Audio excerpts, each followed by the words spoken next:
Well, welcome to everybody. It's nice to see people from all over the country. I don't know where some of you are from, but I know you're from the southwest to the southeast and up across the Lincolnshire and across here to North Wales.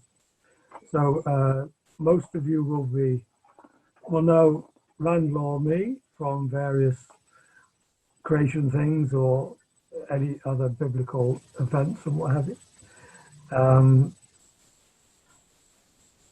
Now, I think Randall's already been through the thing about you don't have to use your cameras. It's good that you've got your names or initials on screen. We can see who you are.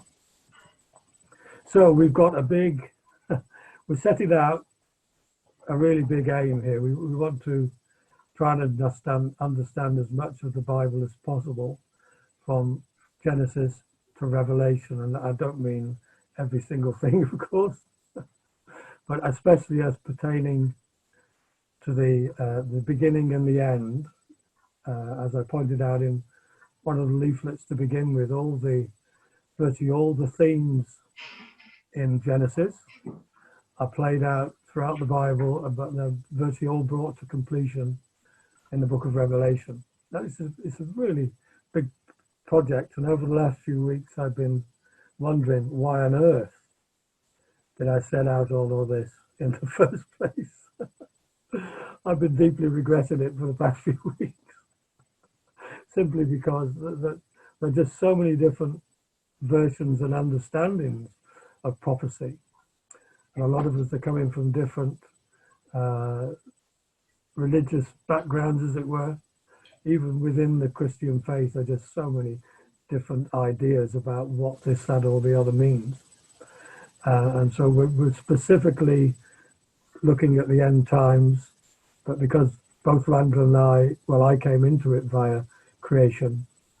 It was looking at creation because I'm basically a wildlife artist and writer for those of you that don't know. And it was looking at the incredible design of everything in creation that brought me to the Lord in the first place. And but since then, before I became a Christian, I was very much into the New Age and hippiedom and all the rest of it. And although as hippies we went very badly astray, we were very concerned about the state of the world, about famine and I've just lost a tooth. That's a good start. I'm physically falling apart before your eyes.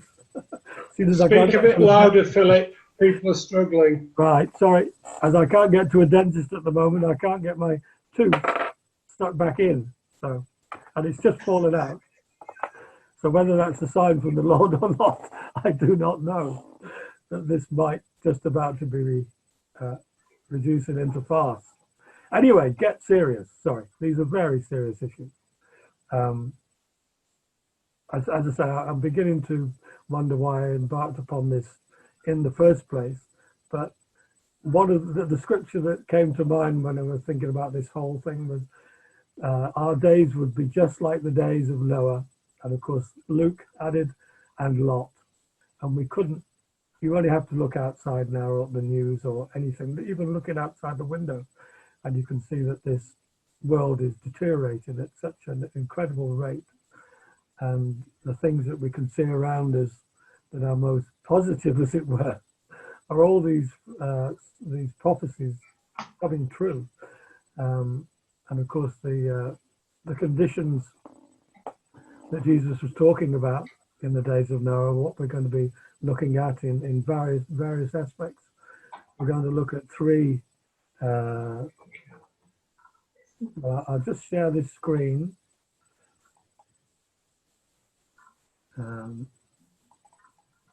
I hope you can see all that. Can you all see all that? Yeah. Yeah. Okay. Yeah. So these are three basic layouts that we hope to be looking at during the coming sessions.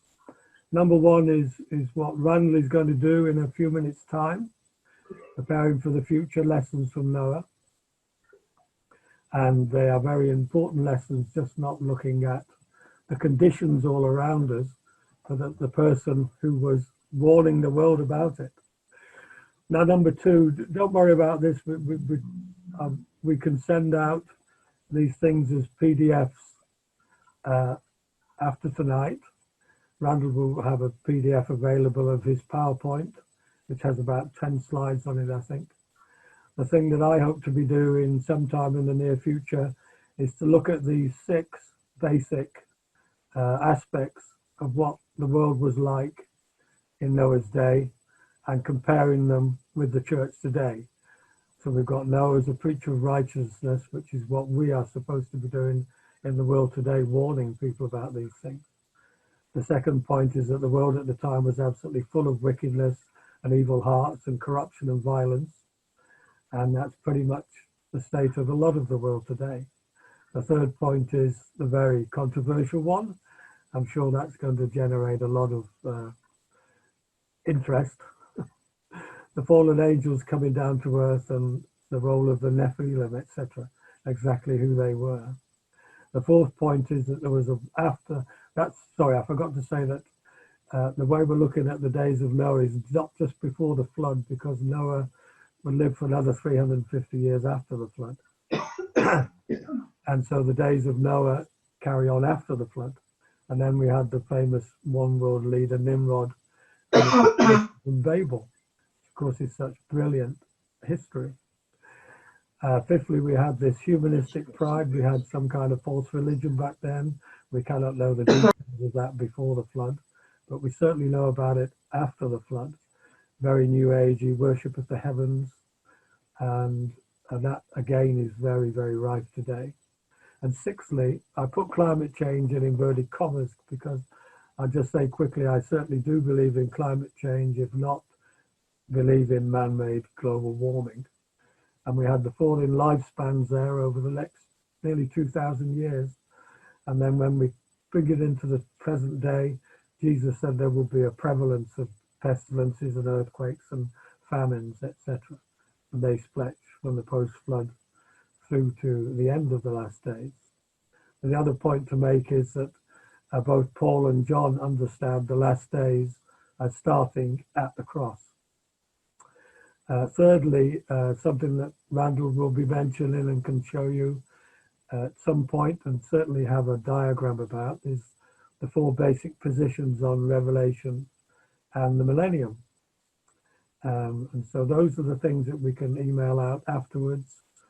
Randall and I slightly disagree about this. I'm quite happy to email these out for you to study, to look at before necessarily they come up in any of the meetings. So if you want any of these things, just email us afterwards. So I'll stop sharing the screen now. And that's just about the end of my waffle. Oh yes, just a couple of things. Of course, a lot of prophecy is only understandable when it has happened. And some people would say, they will point to scriptures like, we will not know the day or the hour, but we're also told to know the signs and seasons. And one specific one in 1 Thessalonians 5 from Paul was that we should be prepared. I mean, I've added that little bit from the scouts, as it were, but we should not let the day of the Lord overtake us as a thief. So we should certainly be prepared for these things. And we hope that looking at the prophecies and the scriptures throughout the next few sessions. So that's the other point to make is I don't think we should be having any online meetings in August. In August seems to be like the end of December, that not many things get done because of holidays and this, that, and the other. But we're urging you to contact us, to tell us what you think about what we are doing, and to suggest things to be talking about, and also how often, for instance, you would like to meet. But those are things mainly for the future at the moment. So being slightly phased by technology and my tooth dropping out, I shall now hand you back to Randall. Thank you, Philip. Right, it now falls to me to pick us up on the main theme. I'm just struggling a little bit here because I'd really like 3 screens so I can look at you good people, show my PowerPoint, and 1 or 2 other things, but I'm not going to be able to do that. But can I just say that if you want, at this stage, everybody's going to be on mute. What I'm going to try and do is show the first part of the PowerPoint as a presentation, and then invite comments, questions, and so on. And then to wrap up, go on to the second part and make the points, because I'm really trying to say, what can we learn from what Noah did for our day and age? So that's my point. If in the meantime you want to attract my attention, on the bottom of your screen there's a little thing that says raise hand. Usually, if you could raise your hand, I should be able to see it, and I'll ask you to join in. So now let me start my thing and try and find my share screen sign. There we go.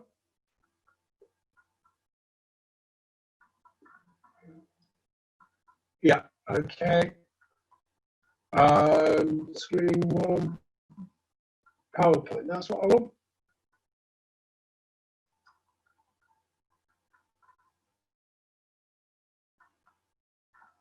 Right, it appears I'm sharing screen, which is good. And that's it. Okay, preparing for the future. Lessons from Noah. I must apologise, I was brought up in the West Riding of Yorkshire, and so if I say Noah as no, you will know I'm reverting to my original type. I want to thank Philip for this drawing he did. I inspired it because I was thinking about worldviews and why so many Christians don't even know they have a worldview. Personal experience tells me less than 5% of Christians know they have a worldview, and even a smaller percent can actually tell you what their worldview is.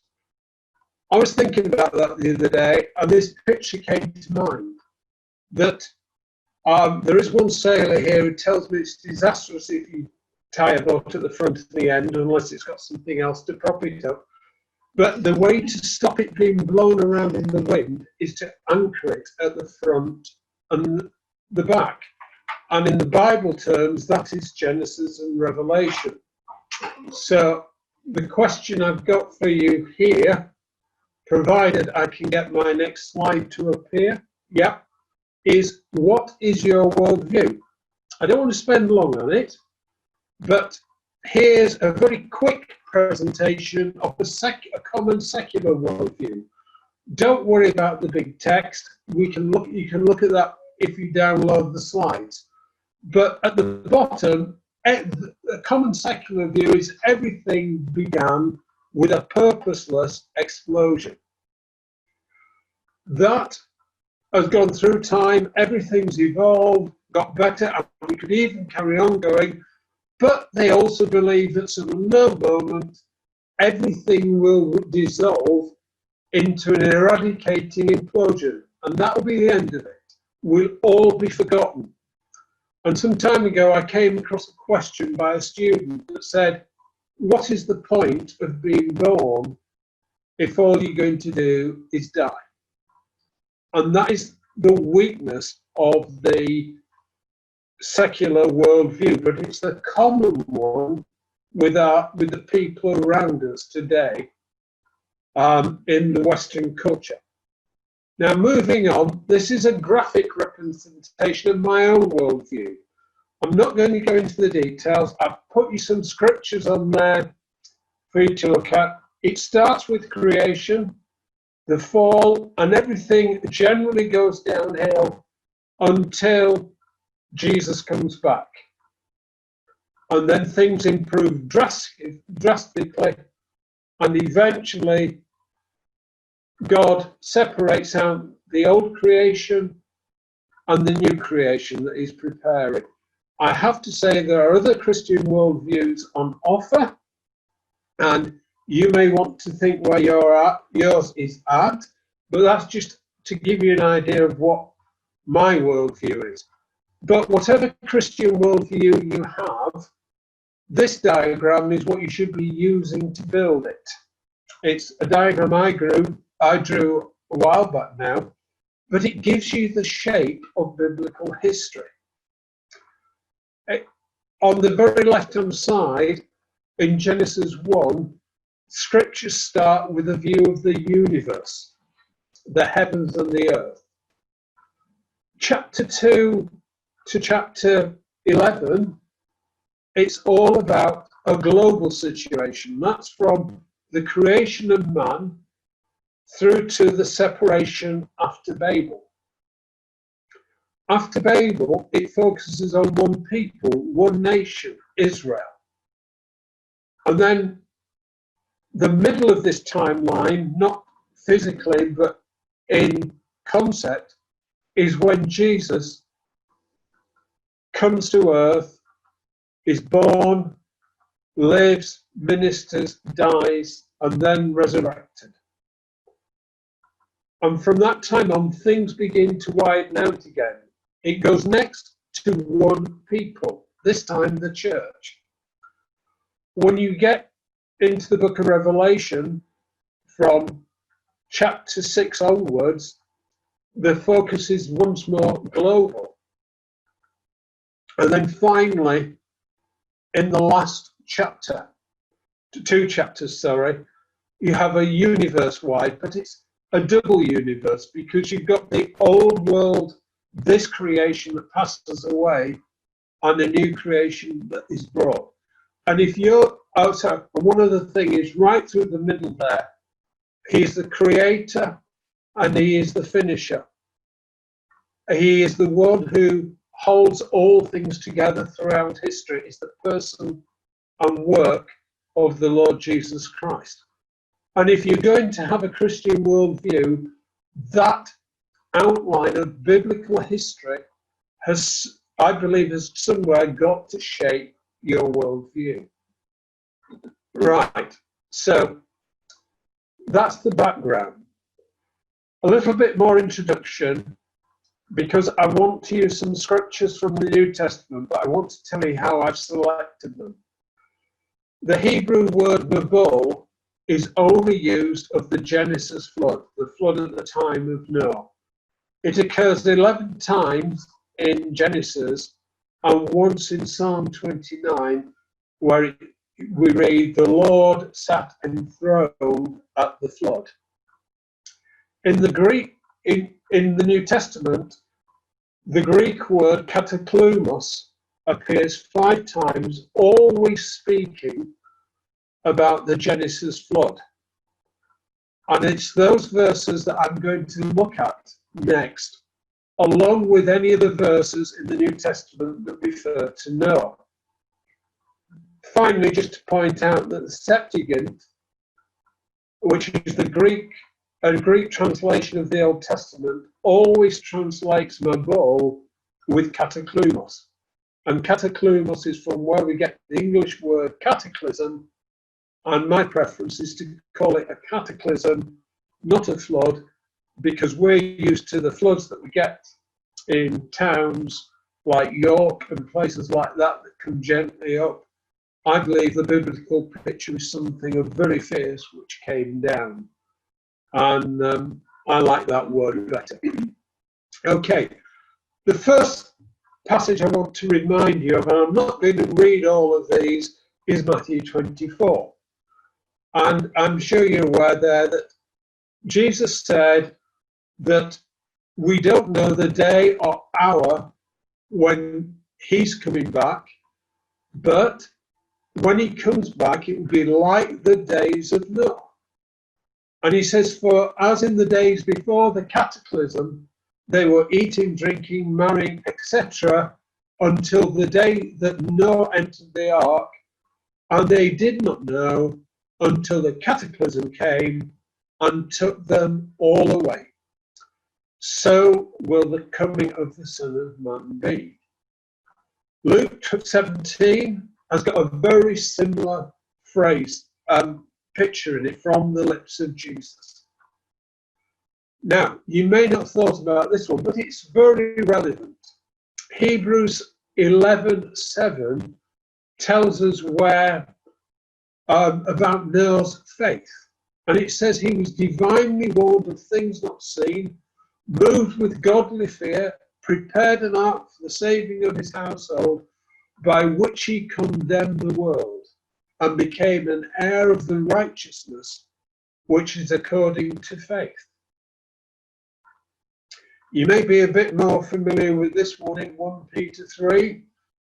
It's a very tricky passage though, because it has two things in it. It talks about Jesus going into Hades to preach to the people who died during the flood, and it then goes on to liken his salvation in the flood to baptism, and I find preachers don't want to handle it.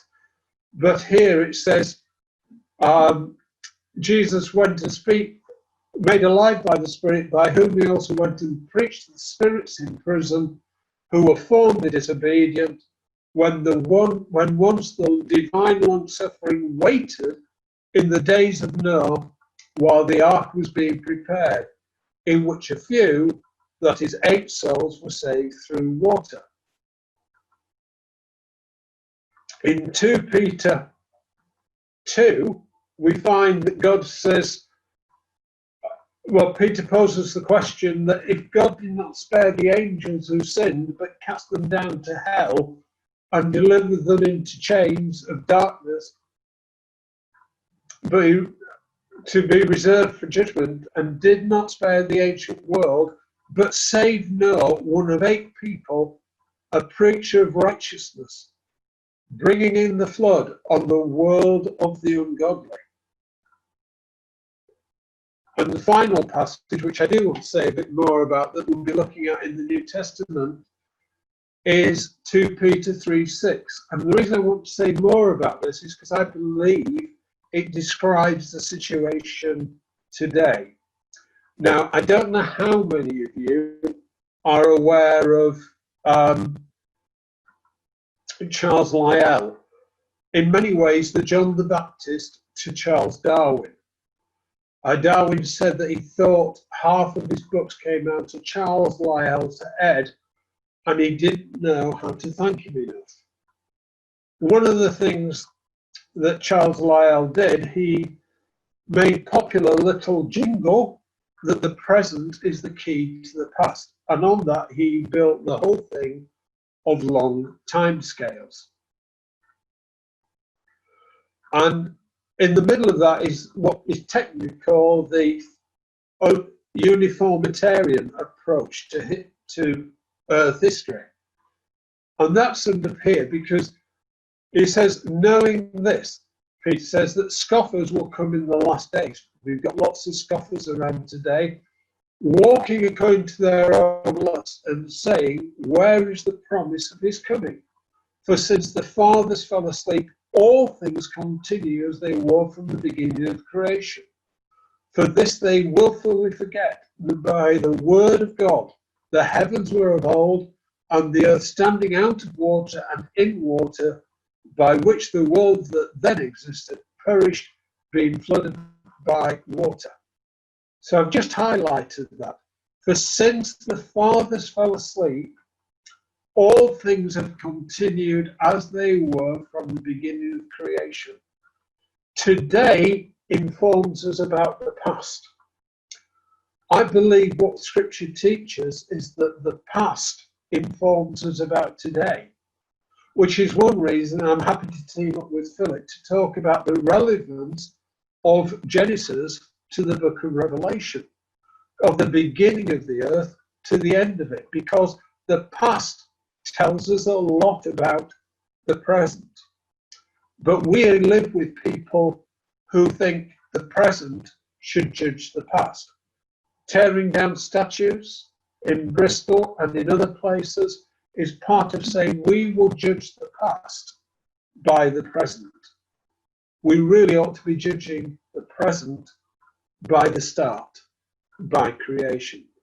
Let me move on though, because I want to take us back to this passage, Matthew 24, and when Jesus is comparing it to the days of Noah. Now, if you look down at the bottom, I've highlighted on the last line the phrase that Jesus said, and did not know until the flood came and took them all away. Now, what I need to do is try and find my poll button, because I'm going to ask you to answer a question. Where are my... here they are, polls. Could I ask you to answer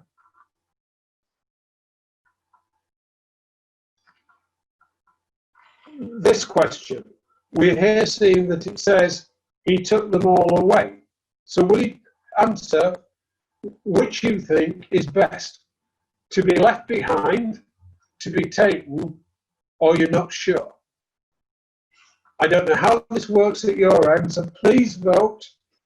Time's running out. I don't know how long it's going to go on. Nobody's voted yet.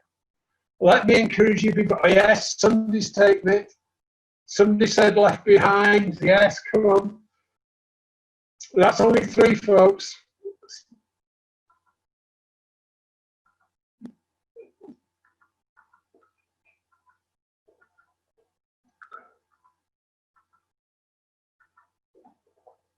We're playing neck and neck now.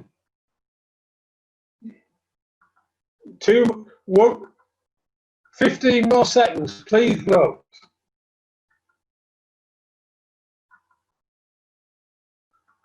Well, your names aren't being recorded on this. It's the attendees. Right. Well, I want to thank you for being brave. 58% said to be taken. 42% said to be left behind. Right. Let's just share that, see what happens. Can you see that? Yeah, we'll stop sharing the results. So let's explore that. Let's see what Jesus was actually saying. I need to come back here. That's right. Come on. Yeah, here we are. Oops, sorry, I've gone too fast there. No, I haven't. Here we are. Okay. This is the bit we all remember, isn't it? 2 men will be in the field. 1 will be taken. 2 will be grinding at the mill. 1 will be taken. The other will be left. And then he goes on to talk in context about the thief coming, and if the master of the house had known, he would have been ready. And he says, therefore, you also be ready, for the Son of Man is coming at an hour you do not expect. Jesus quite clearly wanted us to be ready and waiting for his return. If we look at Luke's record of this teaching from Jesus, we notice a slight difference.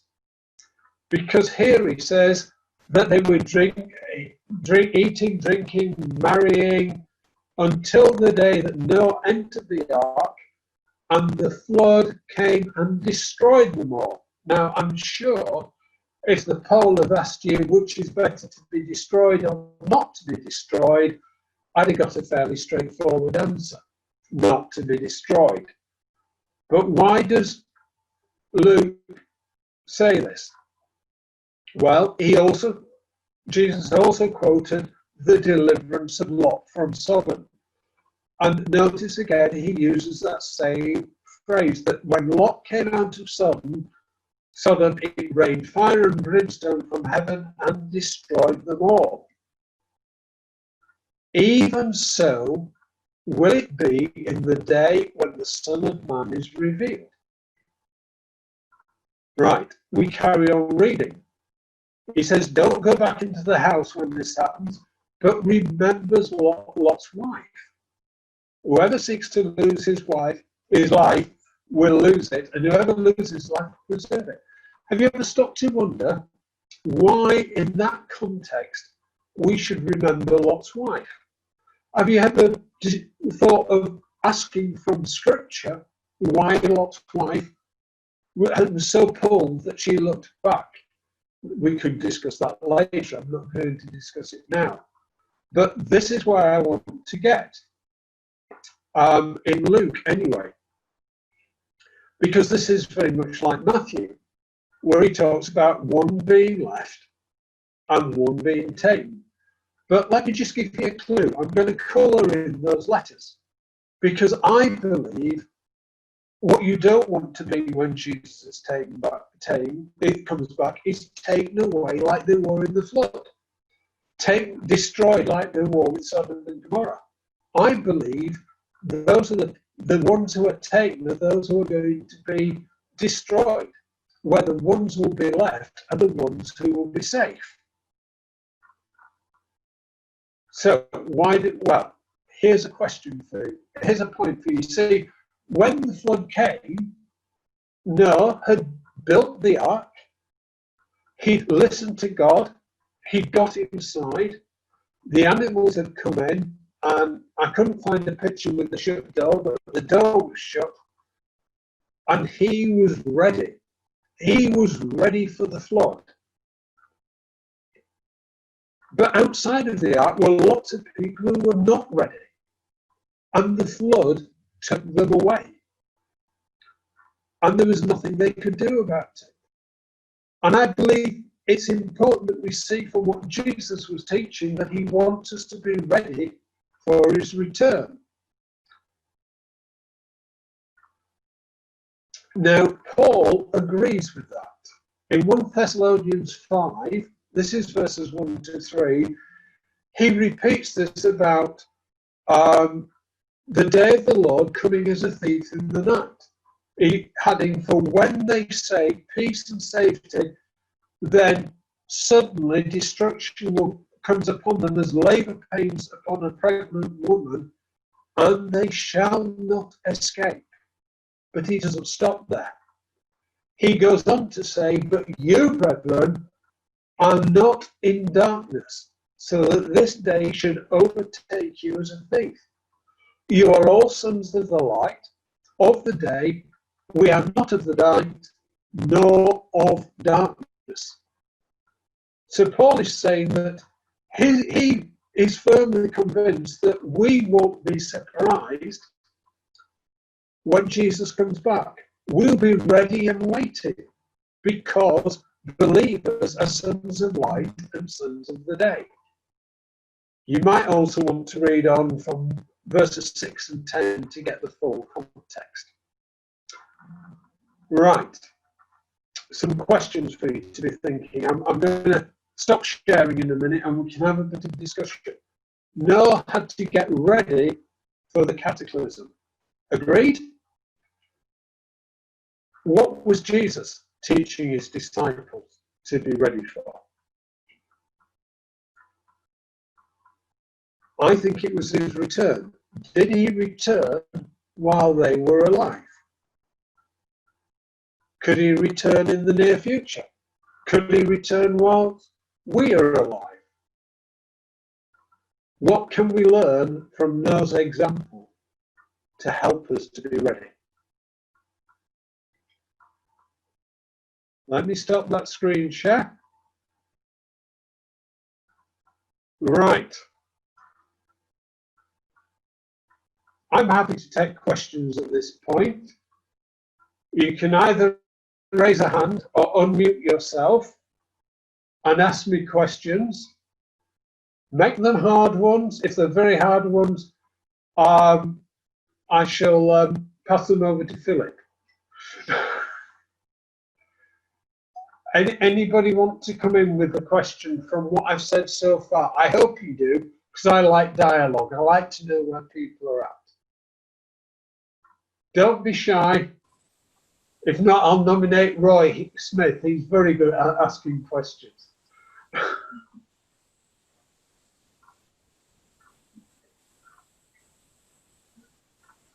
If you don't ask questions, I'll move on to the next bit, folks. So.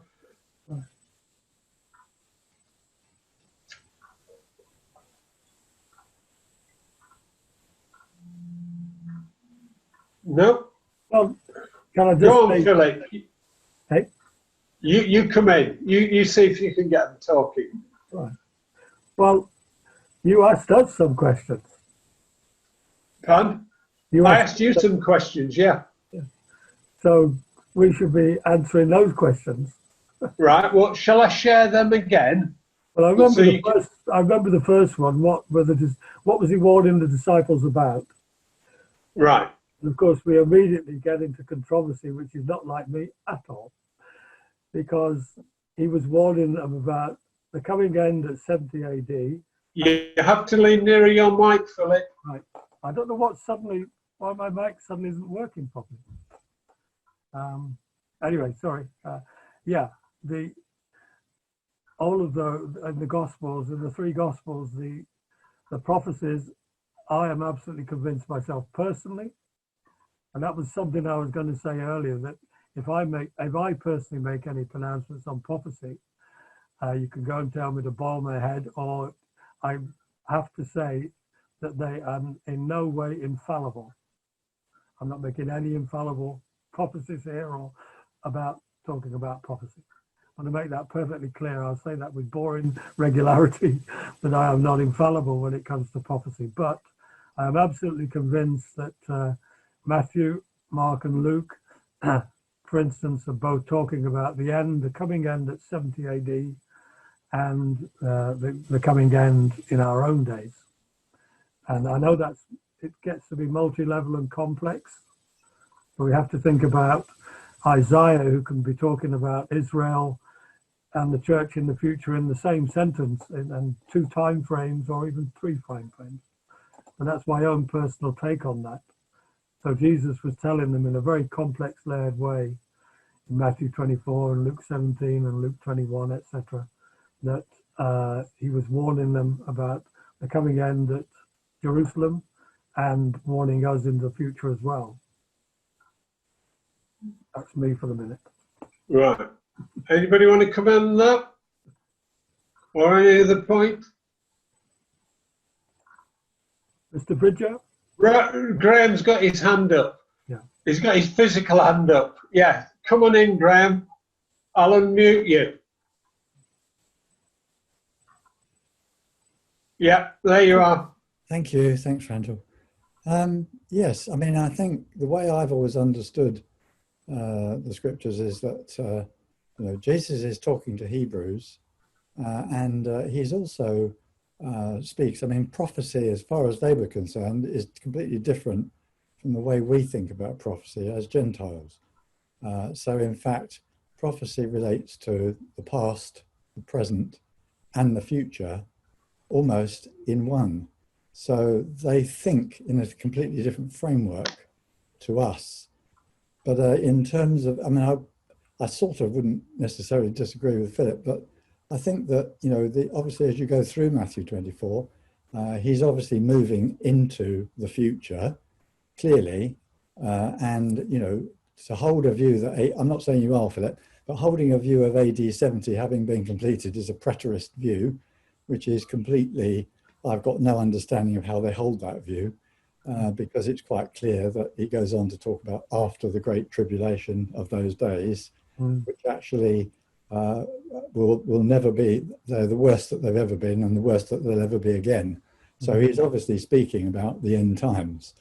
And then very quickly after that, immediately after is what it says in Matthew 24, it says the sun will turn dark and the sun and the moon, etc., and Jesus will return.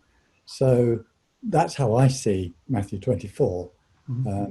Yeah, that's pretty well what I'm saying. Yeah. I totally agree. Yes.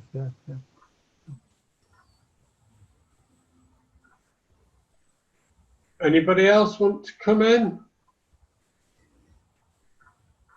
You can wave a hand, or you can just interrupt and mute yourself. Can I just add one thing that I believe that there's a bit of confusion about Jesus saying that these things will come upon this generation. As I understand it, I'm not a scholar at all, that word generation also means race, i.e. the Jews themselves, the Hebrews. I don't know what I can jump in on that. The Greek word used in the New Testament does mean it can mean race, and in other places in the New Testament it is translated as race. Yeah. It's a bit like the Greek word ethnos, which is translated as nations or Gentiles, and sometimes really should just be peoples. And the same with the word generation. It simply means race. And I discovered, I should have spotted it earlier on, it's actually got a common root with the word genocide. Ah. Right? So it is the same word there. And I tend to go for the thing he was saying to the Jews will not be wiped out before I come back. Yeah. And if you want one of the best proofs that Darwin in evolution is wrong, I say look at Israel, because they defy the survival of the fittest. They are far from the fittest, the biggest race, people, but they have survived. Anybody got any other points? Randall, can I just say that? Yeah, but then I think Rose wants to come in. Go on, Graham. What you've actually said tonight is actually probably the reverse of what most people think from those scriptures. Yes. Because the reality is that everybody has been, or most people understand that those that you'll be taken means that you'll be taken with Christ. And those that are left behind will be left behind to face the wrath of God. And therefore, you've effectively reversed it in the way that you have looked at those scriptures, which is effective. It's the same as looking at Noah in Noah's day. So that ought to produce something in people's minds as a strange phenomena that they may not have encountered before. That's why I took the break at this point, because I knew I was going to be treading on some toes, as the poll suggested, because we've all been conditioned. I was conditioned to see the taking as the good thing. And then suddenly somebody mentioned it many years ago, and I pondered it. And the more I look at it, the more I am convinced that what Jesus was saying, it was the unbelievers who get taken and the believers who are safe. And I think the thing is, we've turned to being taken because of one particular eschatological view. We've turned being taken into the safe option, which is again why I used Luke to show you that he says that it's these people who are destroyed. The flood came and destroyed them. So yes, Graham, you've picked up on one of my things that would scare people. I think one of the Janks was wanting to come in. A few years ago, I heard a teaching by Arnold Fruchtenbaum on that particular word, generation, in that particular sense where it was being used. And he said it indicates a mindset, that there was a group of people who believed one common idea at that time, and there will always be a group of people of that mindset until he comes again. And that it didn't necessarily mean people group or one church or anything or one family. That means people with one mindset. Right. Thank you for that. I've not heard Arnold Fruchtenbaum on that. I shall ponder it. It's very clear that you're not a dispensationalist. That is true, Roy. I am not a dispensationalist. Because what you've done is turn dispensationalism on its head. And in your diagram, I hope everybody else is coping with that. And in your diagram, you said there are one people, the Jews, and then one people, the church. Yeah. And as a dispensationalist, I would say God has still got plans for the Jews. So we've got Yeah. the church plus Israel. Yeah. So there's two people he's got to deal with there separately. Well, they are separate. I have no problem with that. For years, nobody told me that the pre-trib rapture approach to eschatology, pre-tribulation rapture approach, was based on dispensationalism. And I actually had to discover it from reading a book defending Darby's teaching. And it was there that I realized that in looking at that book, that Darby was a dispensationalist and he thought that the Jews had been finished with. He then discovered from scripture and from the conversation that was going on at that time in the 1800s that God had a purpose for the Jews in the future. But because he was dispensationalist, I suspect, how can I get the church out of the way in order to allow Israel to become center stage? And the rapture became his means of doing that. If you know the name Stephen Sicer, I've heard him in 2 or 3 debates hammer the point that God can only have one people on the earth at any one time. What a limited God. What a limited God. Yeah. And I think that is the root of solid dispensational teaching, that God can only have one people on the earth. My rebuttal of that would be that Jesus, speaking to the Jews, said, I have other sheep who are not of this flock. He didn't say, I will have other sheep who are not of this flock. At the time he was speaking, when the Jewish people were still center stage for God, he had other sheep. Don't ask me to get heads around it tonight, but he said that. And for me, I have no problem with Israel still being the natural chosen people of God, but not the spiritual chosen people of God. But then you've also got to realize, if you go into Romans 9, verse 6, Paul makes a very mind-bending statement. He says, not all are of Israel who are of Israel. So I believe what he's saying is, throughout history, throughout the Jewish history, there's been a lot of people who were born children of Israel who never really became the full children of God because their hearts were wrong. And I think he's saying that at his time, that mixture was still in Israel. There was those whose hearts were in the right place and others who weren't. So I have no problem, as we come up to Jesus' return, with God working through the church as a whole, the body of real believers, plus doing things in Israel because they are his chosen people.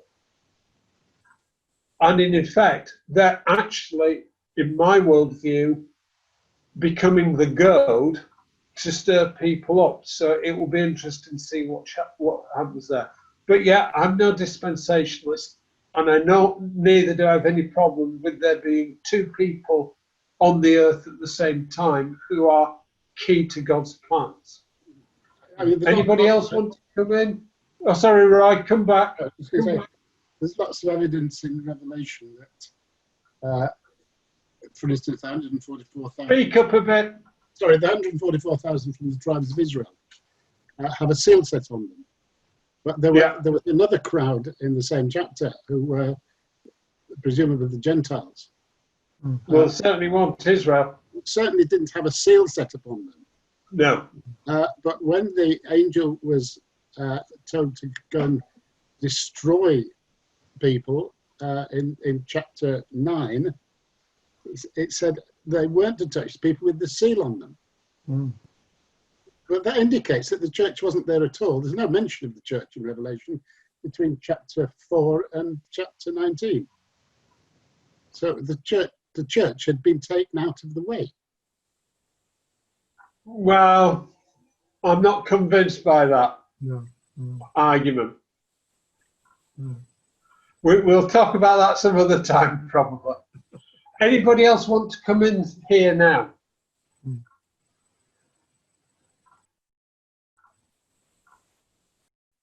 Philip? No? Okay, shall I return and do the... Right. You can speak. Can I just say something? Yeah, sorry, I didn't see you waving. No, well, I was just trying to unmute myself, but also Lucille and Roger were waving as well. Right, sorry. We'll bring them in a minute. You're right. Yeah. My preferred thing is you hold your hands as near the camera as possible, right? So I can see it. You're all this small at my head. Ursula, come on. Yeah, just a quick one. No, it's really interesting.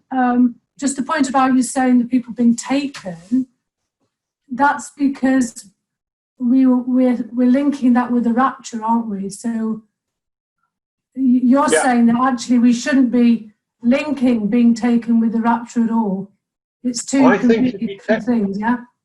Yeah, if you take those statements in the context and interpret them from what Jesus was meaning about the flood, you will see that he's saying to be taken is bad and to be left behind is good.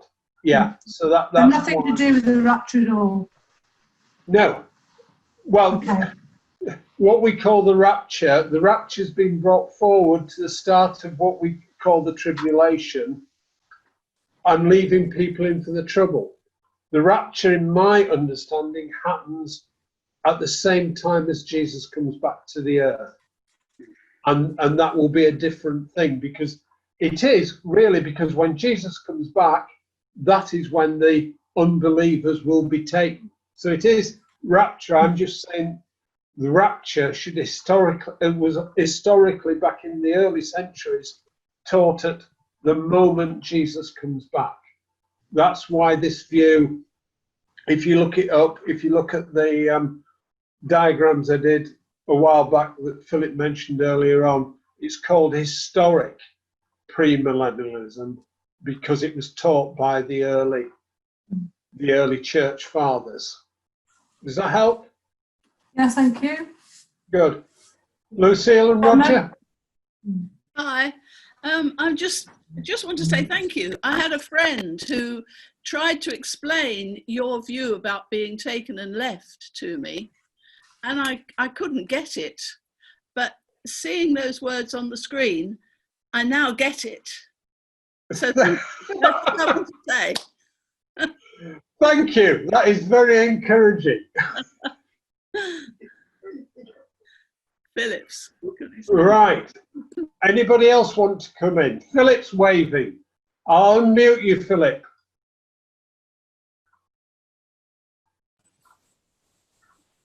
Come on, Philip. Yeah. I'm muted. Yeah. No, I'm unmuted. Yeah. I tried to turn my mic up. Is that better? That's better. That's better, right. Okay. Now, I'll just say the scriptures that I've been looking at for years and pondering are Matthew 13 and Matthew 25 both say the Lord comes back, he takes out the baddies, he takes out the goats, he takes out the tares, he takes out the bad fish and reveals the goodies, the sheep, not Bill Oddie and company, the sheep and the wheat and the good fish. So he comes and takes them out, the baddies, and leaves the good ones. That's how I was understood as the second coming. Right. Thank you. Yeah. Those are valid points. If you look at those parables, it is that way around. Mm.